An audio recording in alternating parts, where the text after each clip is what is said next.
Donc le premier concept sur lequel il faut revenir, c'est le concept d'Adventus. L'Adventus, c'est une cérémonie qu'on a pratiquée pendant longtemps dans le monde grec et dans le monde romain, qui consiste à accueillir finalement un empereur et un... Comment dire? Un empereur ou n'importe quel dirigeant d'une cité ou d'un état antique. On aime bien faire la fête dans l'Antiquité, alors du coup on en profite un peu. Et ce qui est assez intéressant dans le texte, c'est que en fait c'est clairement un Adventus. Là on a clairement dans le texte d'Amien Alors ceux qui n'ont pas le texte, malheureusement, je vous prie de me croire sur parole. On a bien... Alors Adventus, ça s'écrit en fait comme ceci. Adventus. Et c'est tout simplement donc cette célébration qu'on organise régulièrement quand un empereur passe dans le coin, en fait, hein. C'est un peu l'idée quand il s'installe dans une ville. Alors, à la base, c'était en relation avec Dionysos d'ailleurs, hein, pour la petite anecdote. Mais bon, voilà, on va pas rentrer sur Dionysos. Je pense qu'il y a peut-être des gens sur le chat qui seraient un peu trop intéressés par Dionysos. Donc du coup, on va se concentrer sur Constance 2. Ce qui est important de voir dans ce cas-là, dans notre cas, c'est que un Adventus, c'est quelque chose d'assez étonnant, puisque d'habitude, les empereurs, quand ils rentrent d'une bataille ou d'une guerre, font plutôt un triomphe. Mais oui, je sais, dommage. Mais là, il fait pas de triomphe, Constance, quand il arrive à Rome, et ceci pour une bonne raison. Euh, Il y a une bonne raison pour laquelle il le fait pas, c'est que déjà, bon, la première, c'est qu'il n'a pas remporté de territoire en plus. Il n'a pas remporté de territoire en plus. Pourquoi? Parce que ça a tout simplement maté une rébellion de barbares, hein. Il y avait des barbares qui se baladaient dans le coin. Je vois que dans le chat, il y a quelqu'un qui s'intéresse beaucoup à Camelot, donc je pense qu'il sera intéressé. Effectivement, il n'y a pas encore de Burgonde à l'époque, mais en tout cas, il y a des barbares en Gaule et Constance II vient de, on va dire, leur faire passer un sale quart d'heure. Alors, ça n'a pas empêché d'autres empereurs de le faire, hein. Par contre, il ne fait pas de triomphe aussi pour une simple bonne raison, et ça c'est un article que je vous mettrai en fait dans le mail, c'est que le problème du triomphe, c'est que dans les triomphes, on fait des sacrifices. Et ça pour les chrétiens, c'est vraiment pas une bonne nouvelle. C'est vraiment pas une bonne nouvelle parce que finalement, ça se fait pas de sacrifier des animaux, hein. Dieu il est pas content. Donc si Dieu n'est pas content, euh, si Dieu n'est pas content, forcément, on va pas le faire. Donc du coup, il préfère cette vieille tradition qu'on n'utilisait plus trop, mais qui revient, qui est l'Adventus, donc cette espèce de rentrée triomphale dans une ville. Souvent, même, on édite une monnaie à ce moment-là pour féliciter la personne qui rentre, hein. Et donc ça, c'est déjà le premier point sur lequel il fallait revenir. Alors, l'article, vous verrez, je le compte pas dans le commentaire, hein, j'en ai pas, c'est pas quelque chose d'obligatoire, vu que ça nous éloigne un petit peu du sujet. Alors maintenant, le contexte, de quoi ça parle?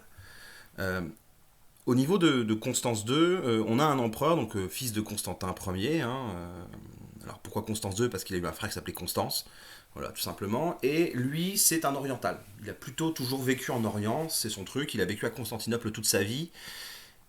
Mais ça reste un brillant général et il s'est quand même, on va dire, il a subi, pour pas dire il s'est mangé, on va dire une petite partie d'usurpateurs. Et ça fait jamais plaisir quand vous êtes empereur d'avoir des gens qui contestent votre autorité.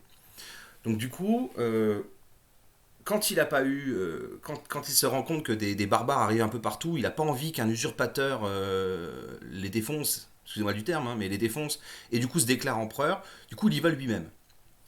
Il y va lui-même et il va remporter des victoires, hein. C'est un brillant général d'une manière générale, hein.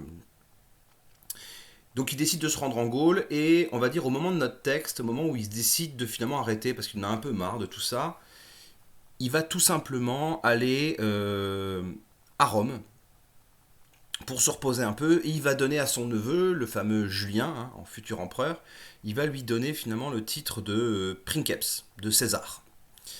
Alors, leurs relations sont pas spécialement beau fixe, hein, parce que Julien, c'est pas un super chrétien, alors que Constance, lui, par contre, il est très chrétien. Donc du coup, forcément, voilà, ils sont pas trop d'accord entre eux, mais bon, bon an mal an, il faut quand même quelqu'un pour il faut quand même garder quelqu'un pour, on va dire, maintenir la paix.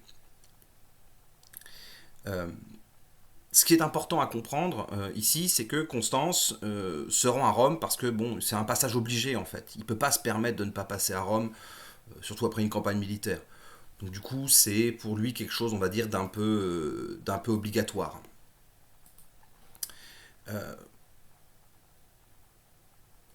alors, c'est un peu obligatoire, mais il faut bien comprendre quelque chose hein, dans le contexte, c'est que finalement, l'Ourbs, hein, la cité de Rome, c'est plus vraiment ce que c'était quand même hein, au IVe siècle. Hein. Alors, certains vous diront que la ville a pu atteindre 1 million d'habitants sous Auguste, d'autres 500 000. Bon, la démographie antique, c'est pas quelque chose dans lequel on peut être vraiment sûr. C'est un peu plus compliqué que ça. Et donc, du coup, ce que l'on sait par contre, c'est qu'au IVe siècle, la ville a beaucoup perdu de sa population. Certains tablent sur 200 000 habitants, ce qui reste énorme pour l'Antiquité. Hein. Ça reste une ville énorme. Mais bon, c'est plus une capitale impériale, l'empereur n'y est plus. Donc, forcément, Constance, lui, il va pas y rester bien longtemps. Donc voilà pour le contexte, on va dire. Hein. Grosso modo, je résume, Constance II se rend à Rome pour rendre, on va dire, visible son passage, se faire un petit peu honorer, c'est extrêmement important quand même hein, de se faire honorer pour un empereur. Et il va finalement tout simplement se faire accepter. Alors l'auteur maintenant, l'auteur du texte, donc c'est Ammien Marcellin. Donc Ammien Marcellin, il naît vers 330 à peu près, on ne sait pas trop, en Orient, en Antioche. Il naît en Orient, c'est un militaire. Avant d'être un homme de lettres, c'est un militaire, quelqu'un qui a passé quasiment toute sa vie comme général, enfin en tout cas légat, donc l'équivalent. Hein. Il écrit en latin, ça, c'est extrêmement important pour un oriental, c'est plutôt rare en général, mais bon, lui il écrit en latin, et ça a son importance. Ça montre un peu sa fidélité au bousin, si vous me permettez l'expression. Alors, c'est un historien d'envergure qui est très étudié, qui a été très très étudié parce que bah, forcément c'est quelqu'un d'extrêmement important. Euh, mais son œuvre est perdue en grande partie. Alors, tout à fait, P. comme Princeps, c'est une source païenne. C'est un païen, mais j'y arrive, faut pas tout spoiler. Euh, mais tu as raison de faire remarquer ça. Effectivement, c'est un auteur païen. Alors, son œuvre a été perdue. On sait qu'il écrit de la période qui va de 96, donc on va dire du règne des Antonins, hein, Nerva, Trajan, etc., jusqu'à 378, la bataille d'Andrinople, qu'on a déjà vu en cours. Mais on a perdu quasiment tout. Tout ce qui nous reste, c'est la période 353-378. Je répète, 353-378. Alors ça tombe plutôt bien parce que finalement, on a peu d'autres auteurs qui traitent de cette période. Et en plus, lui, il l'a vécu. Il était en plein milieu, donc du coup, c'est quand même quelqu'un, une source littéraire un peu fiable. Alors, c'est un admirateur de Julien, l'empereur païen, hein, bien évidemment. Lui, il est païen, l'empereur Julien, etc. Et c'était quelqu'un qui critique beaucoup Constance II. Il n'aime pas beaucoup Constance II parce que c'est déjà un chrétien un peu trop bigot. Et puis, il estime qu'il n'est pas à la hauteur. Mais ça, on va le voir, ça fait un peu partie du texte. Alors, c'est quand même la preuve, et ça c'est important, c'est la preuve qu'Aimé Marcellin, enfin en tout cas vouloir écrire l'histoire quand on la vit, c'est compliqué, parce qu'on n'a pas de recul dessus. Il essaye d'être le plus objectif possible, et ça c'est important, mais en même temps, bon, c'est compliqué, parce qu'on sent qu'il met aussi son expérience et son vécu, et ses convictions surtout dans la balance. Alors, malgré tout, on peut s'en rendre compte, et quand on analyse son travail, qui est un travail de qualité, hein, c'est un gros travail qu'a fait Aimé Marcellin, on se rend compte que finalement, même si il met son avis dans la question, on ne peut pas vraiment remettre en doute ce qu'il dit. On peut le remettre en doute, la façon dont il le perçoit, mais les événements en eux-mêmes ont l'air plutôt corroborés par l'archéologie. Donc c'est une source extrêmement importante. Donc voilà, ça c'était pour ressentir un peu bon, le concept important de l'Adventus. On va dire, le contexte général dans lequel ce texte, enfin, ces événements se passent et on va dire l'auteur qui a fait. Alors, voici les points qui pour moi sont les choses importantes à retenir finalement. Aimé Marcellin, c'est un amoureux de Rome, enfin, de la ville en tout cas quoi. Enfin, bon, de l'Empire aussi, mais là pour le texte c'est la ville. Hein, donc dans le texte, il y a quand même beaucoup de passages, hein, les lignes 13 à 25, 23 à 33, 45-47, pardon, qui sont descriptifs des monuments et des œuvres, qui sont vus par Constance, mais bon, on peut penser aussi par Aimé Marcellin à ce moment-là. Euh, bon, on a un peu la totale, quoi, hein, c'est un peu un guide touristique, on voit à peu près ce qui se passe, alors bon, c'est pas super détaillé, mais je vous rappelle qu'à l'époque, les gens connaissent un petit peu la ville de Rome, donc pas besoin de tout leur décrire. Il faut nuancer, hein, on sait qu'il y a des monuments qui sont en ruine à ce moment-là. On sait que la ville a perdu en population. Malgré tout, et pour ceux qui ont déjà visité Rome encore aujourd'hui, alors que nous aujourd'hui il ne reste plus grand-chose, ça reste aujourd'hui encore très impressionnant. Donc à l'époque, ça devait quand même avoir un poids assez important. Ça c'est le premier point. Le deuxième point, c'est que l'empereur finalement il est tout petit dans cette histoire. Constance II, en fait, il est écrasé un peu par le concept de la ville. Ligne 2, il est ébloui, il est confondu. Non, ligne 2, il est confondu. Ligne 3, il est ébloui. En 28, il est encore confondu. 30-31, il renonce à tout espoir de tenter une œuvre semblable, hein, en parlant du marché de Trajan, hein, qui était un marché à bestiaux, quand même, je le rappelle. Il voit des choses avec une stupéfaction effarée, ligne 42, 40, 41, 42. En réalité, pour Amiens, je pense que ce qui est important de voir, c'est que, et ça c'est mon avis personnel, hein, c'est mon interprétation, euh, Constance II n'est pas digne de Rome. La glorieuse Rome, patrie des dieux, les protecteurs de la cité, il vous parle de Jupiter, il vous parle d'autres dieux. Euh, il faut se méfier de ça quand même, parce que Constance, est-ce qu'il a vraiment été ébahi par Rome? Ça semble un peu, on peut en douter. Alors, il a sans doute été surpris, impressionné, hein. La ville a quand même son charme, hein, et puis bon, ça reste quand même le centre géographique de l'Empire. Euh, mais l'auteur en rajoute sans doute un peu, et bon, la volonté de célébrer Rome transpire du texte, quoi. Il veut vraiment célébrer la ville de Rome, et finalement l'empereur, bah, c'est qu'un petit bonhomme, finalement, c'est qu'un petit bonhomme à l'intérieur, il est dépassé par tout ça, quoi. Autre petit point rigolo, l'empereur est tout de même critiqué à Rome, hein, dans les lignes 8 à 10, on nous explique que le peuple romain, lui explique quand il est pas content, quoi, hein. Quand l'empereur est pas content, quand le peuple est pas content, bah, il lui fait comprendre, hein. Donc lui, il est assez malin pour pas réagir. Bon, c'est surtout qu'il est un peu tout seul, donc il a beau avoir une armée, ils sont quand même nombreux en face. Bon, il laisse les choses couler, quoi. Il est, au moins là-dessus, Aimé Marcellin le fait passer pour quelqu'un d'assez honnête. Excusez-moi. Alors, on nous parle aussi, donc hein, ça c'est un petit point intéressant, mais ça montre quand même il n'est pas chez lui en terre conquise. Alors, le prince Ormsidas maintenant, qu'on retrouve, on va dire, à la fin du texte, attention, c'est pas quelqu'un d'identifié pour sûr. Oh là. C'est pas quelqu'un d'identifié pour sûr, mais il semblerait, en tout cas, d'après les travaux des spécialistes sur le domaine, que ce soit le neveu d'un empereur sassanide. Donc, le père a fui la cour, hein, c'était tout simplement un potentiel rival. En général, quand vous êtes rival d'un roi ou d'un empereur, ça peut, ça peut vite mal se passer. Donc, du coup, forcément, le papa a fui, il s'est réfugié à la cour de Constantin, et Constantin l'a récupéré comme ça, quoi. Et le fils est resté avec les enfants de Constantin, donc Constance II. C'est un étranger, donc, hein, même fait partie de l'ennemi, j'ai presque envie de dire, mais il est proche de l'empereur, et Amiens a quand même une belle déférence envers lui, hein. Il rappelle que c'est un prince, il est d'une noble race, hein. Je rappelle qu'on dit race à l'époque. Voilà. Après, il y a la ligne 39-40. Celle-là, elle est un peu énigmatique. Qu'est-ce qu'il veut dire, Ormsidas, finalement? Est-ce qu'il est en train de nous expliquer que Rome n'est pas éternelle? Dans ce cas, les hommes font référence à la ville de Rome. Est-ce qu'il veut nous expliquer que finalement, bah, à Rome, les gens peuvent mourir? Merci, hein. Mais ça fait un peu trop Captain Obvious.